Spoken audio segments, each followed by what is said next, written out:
Hi, and welcome to another installation of KidScoop Media Online. Today, we have the Culver City Mayor, Meghan Sahli-Wells.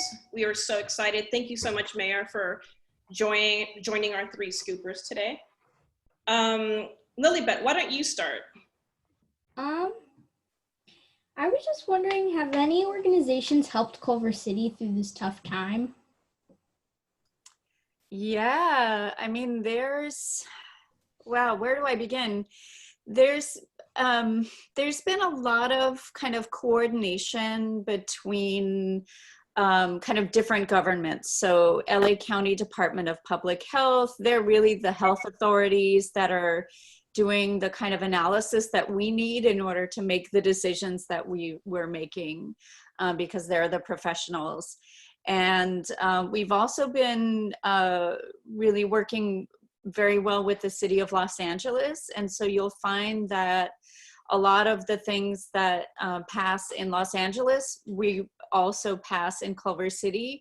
We started working regionally because you know how funny the shape of Culver City is. Like there's like this weird little spot where you don't know if you're in Culver City or not. You have to look at the color of the street sign to be able to tell. And for most people, like it doesn't really, like public health doesn't know what those borders are. And so if we're working together regionally, it's really been helpful. So there's that. And then there's been, you know, I'll get calls from the owner of a couple of 7-Elevens who tell me like, hey, if you have, you know, vulnerable people that need essential things like toilet paper that are in really short supply, or, you know, rubbing alcohol, or, you know, kind of some of these essential groceries, even milk and that sort of thing. He called me like in the very beginning of the pandemic and said like, you know, just let me know, I'll set these things aside for them. We can make sure that they, you know, vulnerable people can get those earlier on. So there's like a lot of businesses, just everyday Culver City businesses that are stepping up in pretty remarkable ways. And then we also have like all of these nonprofits in Culver City, like Backpacks for Kids and, you know, the Culver City Education Foundation. And, you know, all of these organizations are really stepping up in this time as well. And so it makes me feel really fortunate to be in a city where there's, sorry for that, where there's this sense of, you know, participation and folks all over have really been stepping up. Oh, that's awesome. Great question. Julia, you're next. I was wondering, what is the biggest issue on your mind during this time? Oh boy. It's really, you know, how to keep people safe. I mean, that's the #1 question. For example, we heard, again, early on, this was probably mid-March, we heard from families who go to La Bayona Elementary School that they were being evicted. And so we were working with them and actually put out a rule where you couldn't be evicted during the coronavirus pandemic, because whether it's directly related to the pandemic or not, you know, a lot of people are losing their jobs, they're losing their, you know, salaries, et cetera. And so those are very direct results. But even in these cases where it had nothing to do with coronavirus, it just happens to be happening right now, the council decided like, you know, it's really important for people to stay at home. That's what we're telling everybody to do. But if you don't have a home, you can't stay at home. And so we've actually gone a little bit farther than some of the other cities. You know, I talked about that kind of coordination before. In this sense, Culver City has kind of gotten out ahead of some of the other cities in extending the protections, not just to evictions that happen because somebody's lost their job and their salary because of COVID, but also just kind of any eviction whatsoever, because it's just not safe to be, I mean, imagine, right? Like, how are you gonna move? Like, how are you gonna move right now? How are you gonna find an apartment? You can't like tour apart, like, and all of those kind of just logistics make it really compelling, at least for us, to make sure that people can stay safe. So number one is stay safe, right? What can we do to keep people safe? And then number two is, then what? What does recovery look like? If you haven't been working, or if you're a business owner and you haven't been making money, right, for a month or 2 months, how do you get back on your feet, and what does that look like? I grew up in Culver City, and I moved back to take care of my grandmother because I needed to do that. She was amazing. And it was really, it was great to be able to live with her. Just not only because I loved her and all that, but because also she had such life experiences. And one of those experiences is that she was born in 1916, and she was born into the Depression. And so I kind of realized living with her that a lot of her, like a lot of the things that I was doing to be more environmental were things that she was doing so you wouldn't be wasting stuff. And I feel like, oh my gosh, we're kind of like going full circle. Like I've 100 years ago, my grandmother was living with the Great Depression, and here we are 100 years later, dealing with the same type of economic difficulty. Plus the pandemic at the same time. So it's kind of like the Spanish flu plus the Great Depression kind of wrapped up into one. And I guess, I think it kind of helps to have a little bit of perspective in thinking about, like, okay, how are we going to get over this? How are we going to get better? How are we going to heal as a community, not just like physically, but also, in our lives, psychologically, and of course, economically as well. And so I find myself thinking a lot about my grandmother right now, even though she's gone. Oh, it's beautiful. Sarah, you're next. Has Culver City taken any steps to house homeless populations or help them find housing? Yeah, I mean, it was already a crisis before the crisis, and we've been working really hard to do that, and we're redoubling our efforts.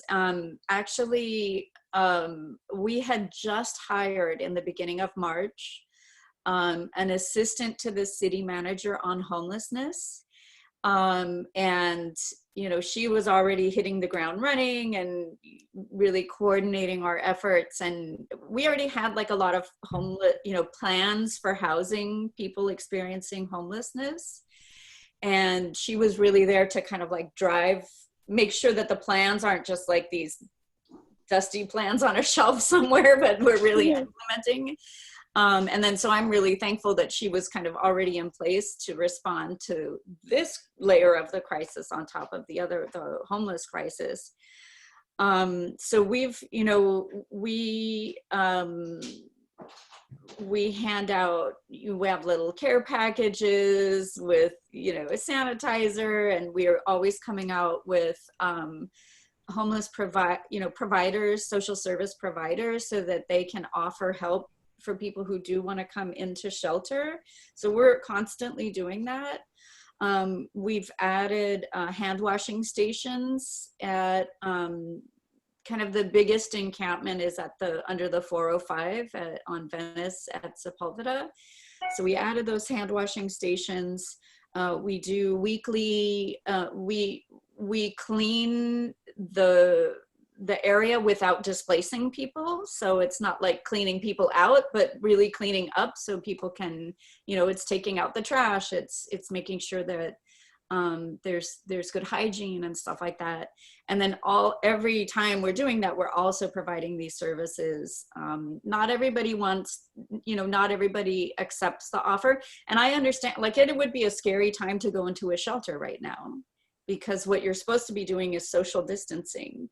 And so the CDC, the Centers for Disease Control and Prevention, actually put out guidelines, national guidelines saying like, hey, you know, don't dismantle encampments because this is actually allowing people to stay in place and stay close to where the services are that they've already identified. It's not the time to take people out of their communities.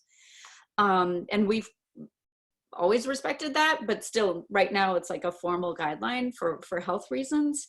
But the idea is to provide as much support as possible. And again, the opportunity to come into shelter for those who want to right now. The Governor Newsom also has this program called Project Room Key.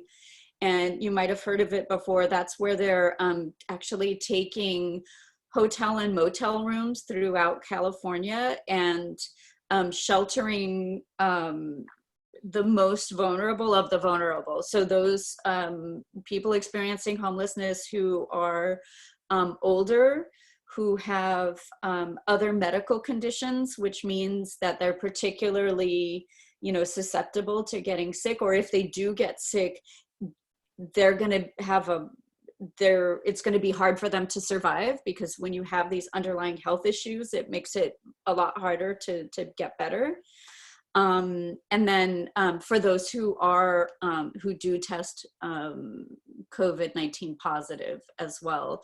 And so they're really ramping up this program throughout the state, and we're working regionally to be part of that. I don't believe any of the Culver City hotels yet have been part of it, but there's definitely some in West LA. And, you know, again, it's kind of like this regional approach, but supported by the state. And we're definitely a part of all those conversations. Great. I have a question for you. Have you noticed if the encampments have grown since? I have not noticed that, but we could talk to people on the ground, especially our service providers, and they could give us more information about it. Honestly, I've been trying to respect the stay safer at home, and so I'm not, you know, I'm in front of my computer doing meetings on my computer all the time, and I'm, you know, I'll take a walk or something, but I haven't, you know, been very far afield. So honestly, I've neither witnessed that personally, nor have I had reports of that happening. Okay. But there are ways of finding out if you want to dig deeper into that. Okay. Lilybet, you're up. I was wondering if there's like items, things that have been easier to pass due to the coronavirus that might have been harder to pass like before the coronavirus. Huh. Well, I mean, the eviction protection is definitely something that is directly related to coronavirus, and I don't think we would have had to have passed that before.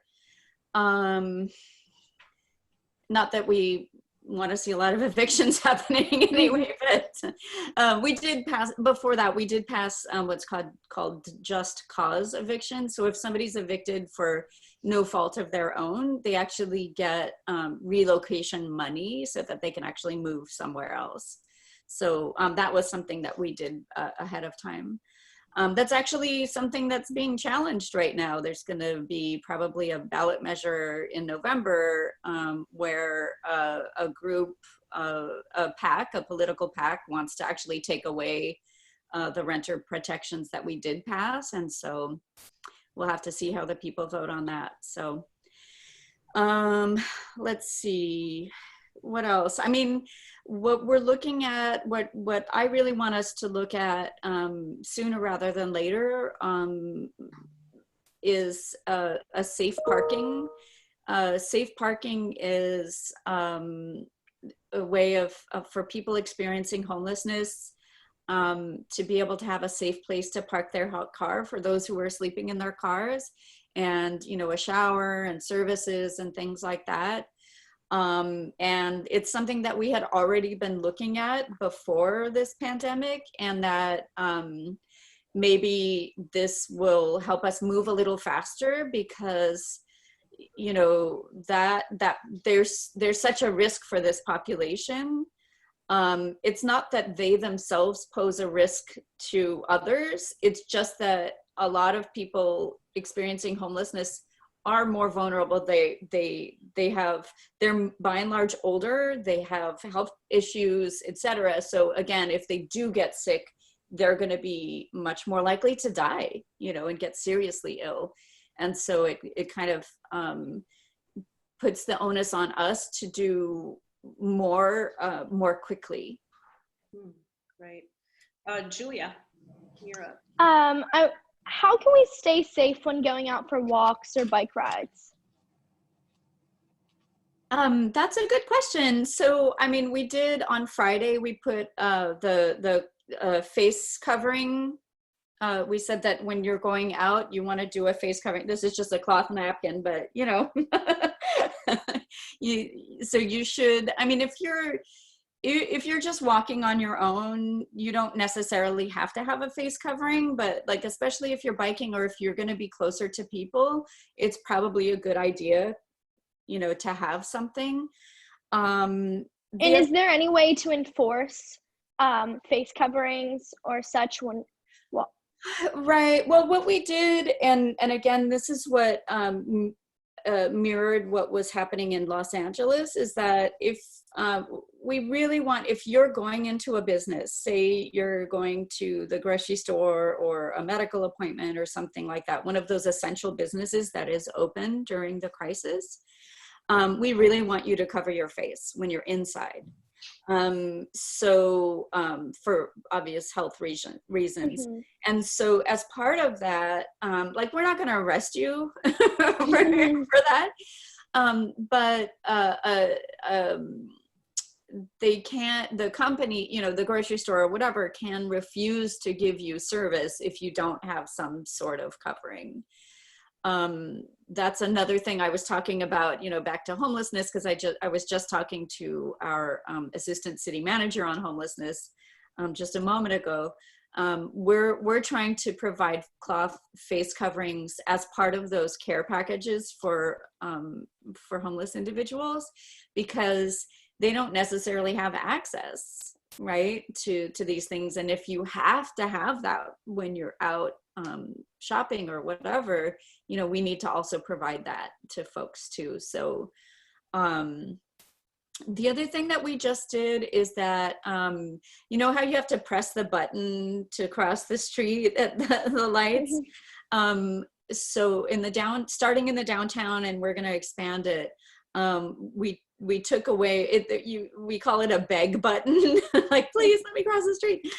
So the light will automatically change for pedestrian, have this pedestrian walk signal without having to press the button, because again, those touch points are the points where we're spreading germs and potentially the virus. So that's one kind of pedestrian friendly measure that we took recently. And then there's a lot of talk about, how do we, is this an opportunity to reconfigure our streets so that we can have wider, there's so few cars right now, can we add a bike lane where there wasn't one or something like that? So we're definitely exploring that. We have to pay attention to how much it costs and staff time and things like that. But these are definitely things that we're looking at. And we've heard a lot of feedback from residents that they'd like us to do that. A lot of cities are putting these in place. So, we're definitely looking at it. How does the light work? How does it know the pedestrian is waiting if you don't press the button? It'll just be an automatic cycle. So we put it on a cycle so that the light changes often enough so you're not standing there forever, and then it'll just automatically go to walk. A lot of the times, if you don't press that button, it won't give you the green person walk sign. So this takes that away, and kind of in the bike and pedestrian advocacy arena, there are a lot of folks that want to just eliminate those beg buttons altogether, because it's like, hey guys, You need to stop deprioritizing pedestrians and just make it automatic. Like people should just be able to cross all, you know, regularly, because cars don't have to press a button, you know, that sort of thing. So, you know, interestingly, maybe some of these things that are happening as a response to the crisis could eventually translate to some longer term reforms that we might find to be really positive for our community. I mean, once we get over this mountain and get a little perspective, we'll be able to see. That's great. Sarah, did you have another question? Yeah, are there any specific challenges that your family is facing that you think sharing your experience could help other people with? Well, we've had 2 birthdays, 2 isolated birthdays. And which was kind of a bummer because Amelia turned 18 and you kind of want to have your 18th birthday with friends, not your parents. But did he have a Zoom party? No. He I just turned watched 17 Lord of the last Rings, right? I'm sorry? You just had a birthday? Oh yeah, I had a Zoom birthday party though. Oh, happy birthday. Oh, thank you. Yeah, it's tough.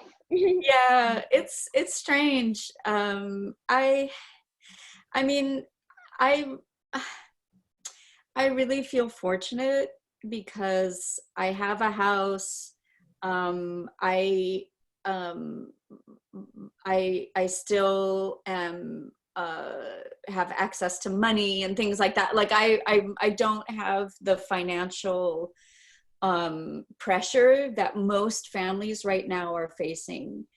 And so it really makes me appreciate what I have, and it makes me worry about those that have a lot less than what I have. And so so in other words, I do not feel sorry for myself whatsoever. And honestly, like I feel like I also feel grateful that that Amelia is still at home and there's the 4 of us here going through this together. I think if it were to happen next year when he's off in college, it would be scarier, right? Because I would miss him and, you know, all of that sort of thing. So, you know, I think it's kind of brought us together, and we've definitely been baking a lot and cooking a lot. and that's been, you know, there are a couple of silver linings. But the bottom line is like, I'm so incredibly aware of the fact that I'm in this situation and other people are struggling so much more. So it makes me really want to do everything I can as mayor and in our city to fill those gaps. Great. Lilybet, you're next. Sort of like what you were saying a little earlier, I was wondering if Culver City has considered closing down some streets to car traffic, like for pure like outdoor activity like some other cities have been doing. Yeah, I mean, I think it sounds great, and we just have to figure out how to do it in a way that that's safe and that doesn't put our city workers at risk. We actually had a city council meeting last night, and I brought it up. We had spoken about it at a previous council meeting, and then we were supposed to get kind of a report back from staff. And staff said that they've been working on getting these grants for other projects, like permanent projects. And so I'm like, oh yeah, we want you to get that grant money. Like, please continue doing that. But now that all those have been submitted, now they're going to turn to look at this, and they did take care of the pedestrian signals. So, you know, what we're seeing in, I think it was Oakland, what they've just done is like really basic barriers, kind of like when you have a block party. You know, you have those little barriers so that you can close down close down the street to through traffic, and just leave it open for you know, people who live there. That might be a kind of a low cost, low tech solution, as long as people respect it. Because on the other hand, what we've seen is, like, with these relatively empty streets, you know, knuckleheads are speeding, and which makes it more dangerous, especially when people aren't expecting the cars, right? And if they're going super fast, that's just a recipe for disaster. So those are all things we're looking at. Great question. Julia. What resources does Culver City offer to residents and businesses going through rough times during now? So, you know, in kind of like that survival mode, what we've really been concentrating on is feeding seniors. And so we have a really robust meal program for through our senior center. Already, we were feeding every day at the senior center. I think it was something like 1,200 people. I forget the exact number, but like already we had the senior meal program. And when we had to shut the senior center down and tell anybody 65 and up, like, hey, you shouldn't go out, not even to the store, because you're particularly vulnerable, then we had to, you know, obviously it's on us to provide the solution so that they can continue to eat and get their needs met. And so we have this huge senior nutrition program. We have also calls. There are bi-weekly calls where we're just basically calling every senior in the city who wants to be called, and just kind of checking in on them, like, do you need anything?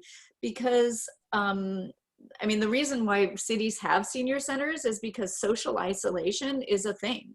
Like, you can, if you know, don't have family with you, or, you know, don't have friends that you're able, you know, maybe you've lost your mobility, you're no longer able to see them, you really need that kind of social connection to be a healthy person.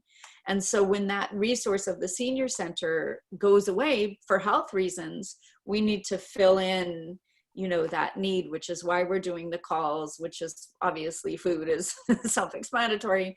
But also, you know, we have counseling services. We have, there's like this seniors newsletter that you could get when you went to this senior center. And so now we've done we actually mailed it to all of the seniors so that they have something at home, and it has, like, you know, little brain teaser exercises and, you know, Sudoku and stuff like that, and like exercises that you can do, and as well as kind of like resources and creative writing projects, and, you know, because we just want to keep those connections going, because it's hard. Like, I feel so lucky to just have a family that I get along with, and I imagine, like, what it's like not to have that.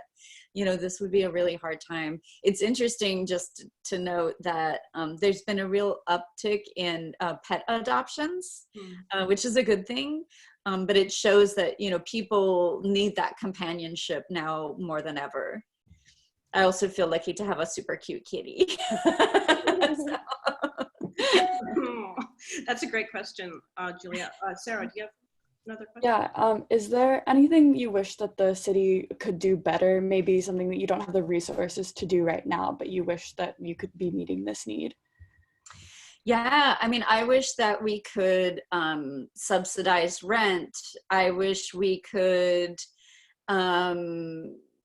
you know, support local businesses and help fund them and that sort of thing. And so when I get a lot of these questions, what I'll do is, like, I'll refer people to the other levels of government that do have more resources. And so, you know, there's federal aid for small businesses, there's grants, there's, you know, a lot of other things that we just don't, you know, it just doesn't fit in the budget of a city of our size, you know.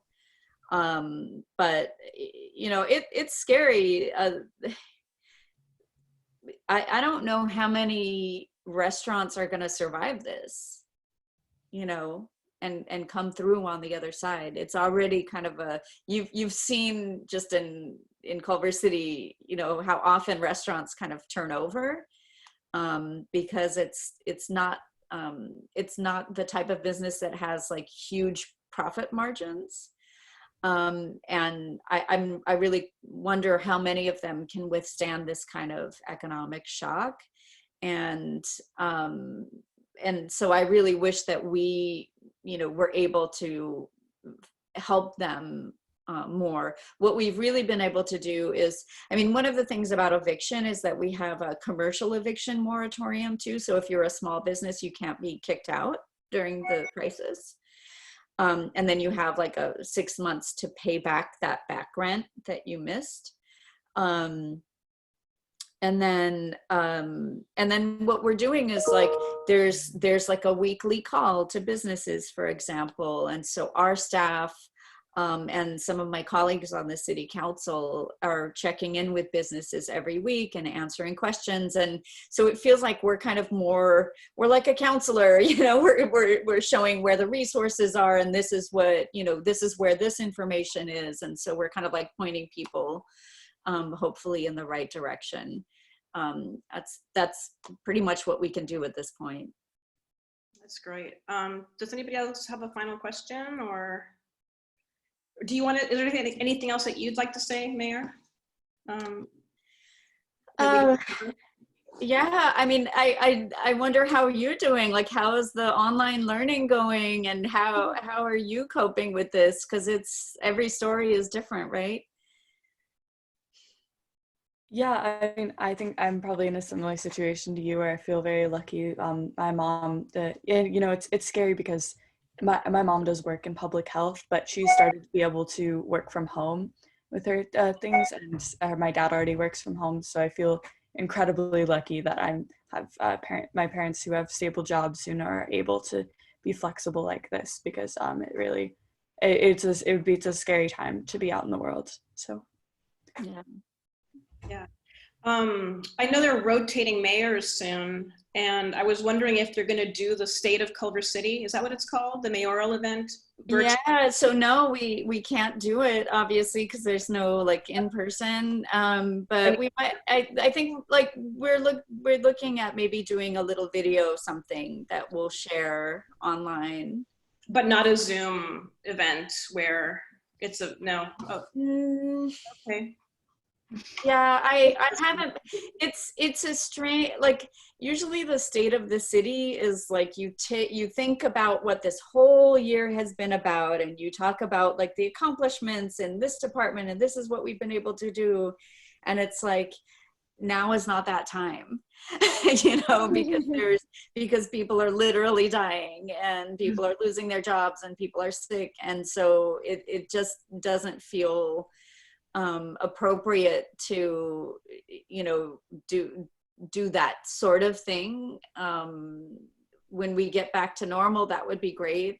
And if, you know, we're thinking about like a little video, and that would really be just thinking about this moment that we're in right now, you know, about the current crisis, and how we're working as a community to get through it together, and help one another. So I think that's, you know, if we're able to kind of put that together before the 27th, which is when the changeover happens this month, I think it would be probably about that. Well, thank you for your leadership during this historical time. Thank you. You know, the main thing is having a good team, and under our structure, and and not every city has the same structure, but our city manager is the emergency response manager, or the director of emergency response in Culver City.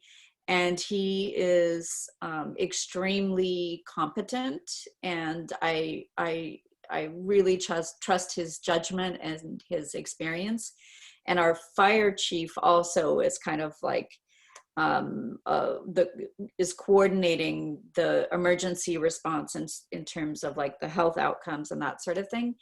And so, and he also is, Chief White is somebody who has tremendous experience, and so having a team like this, and then my colleagues on the city council, right? Like we have great staff, we have a great team, we're all working together, we're all coordinating with others, because that's kind of like the only way to get through this, is to, you know, be prepared, be consistent, and then not freak out. Like, you can't just start reacting and, you know, because you feel like, oh, I need to be doing something. You need to kind of like think it through, have a plan, follow through, give everybody, I mean, it's impressive. We have completely changed the organization in response to this. We have like every single job in the city, every worker becomes an emergency worker.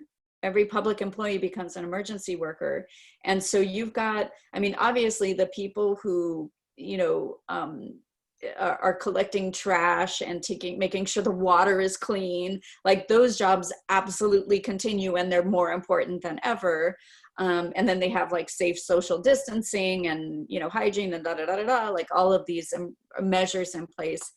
But like people who were working on, you know, our general plan update are now putting together, you know, other pieces and as emergency responders in the city. And so like, it's actually impressive how this organization has just like completely turned around in order to have a response that keeps people safe and keeps the lights on, keeps the water going, you know, like this, at this moment now more than ever, like you can't afford to have your local government fail in any way, because we are the difference between like anarchy and civilization, you know. And so like I'm just really thankful that we have just like a stellar team, people with experience and competence that can really just kind of like methodically see us through and provide those really essential needed services that we need. Great. Well, thank you so much for joining us today. We really appreciate it. My Thank pleasure. You guys were great as usual. Thank you. Great questions. I appreciate it. Thank you. All right. See you later. Bye-bye. Okay. Bye-bye.